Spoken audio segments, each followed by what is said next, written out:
இன்றைக்கி வானளாவிய கட்டடங்கள் மதுரையில் இருக்குது, மிகப்பெரிய அளவுக்கு கட்டடங்கள் இருக்குது.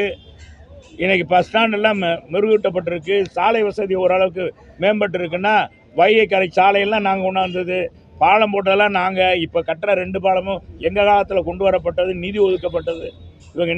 இவங்க இப்போ தாமதமாக தொடங்கி அதுவும் போக்குவரத்துக்கு இடையூறாக ஆமை வேகத்தில் அந்த பால வேலைகள் நடக்கிறது. இதையெல்லாம் துரிதப்படுத்தணும் என்பதான் கேட்டுக்கிறேன். கால்வாய் ஏங்க என்னங்க, நம்ம முதலமைச்சர் இங்கே தானே இருக்கார், எங்கள் தமிழ்நாட்டில் தானே இருந்தார். அவர் என்ன கூவம் கால்வாயெல்லாம் பார்த்ததே இல்லையா? என்ன பாருங்க, மதுரைக்காரன் எது செஞ்சாலும் வித்தியாசமாக செஞ்சிடறான். அவர் நடக்கிறதுக்கு மாட்டேன். இங்கே மதுரையில் குண்டும் குழியில் நம்ம நடக்கிறோம். இந்த சாலையில் நம்ம மதுரையில் பார்த்தீங்கன்னா எங்கே பார்த்தாலும் சாக்கடைகளும் இது போயிட்டுருக்கு. என்ன பாருங்க, நம்ம முதலமைச்சர் வர்றது மட்டும் அது காரில் வர்றாருல்ல, காரில் தான் வர்றாரு.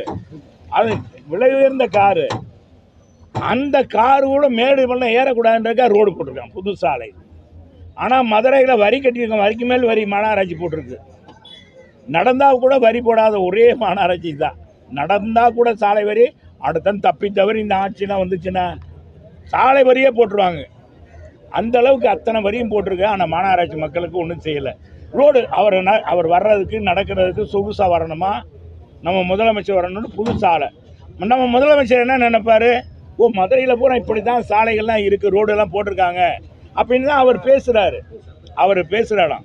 அதே மாதிரி ஒரு என்னங்க பந்தலூடி வாய்க்கால், ஒரு பக்கம் இஸ்லாமியர் அதிகமாக வாழ்கிறாங்க, இன்னொரு பக்கம் பட்டியலின மக்கள் வாழ்கிறாங்க.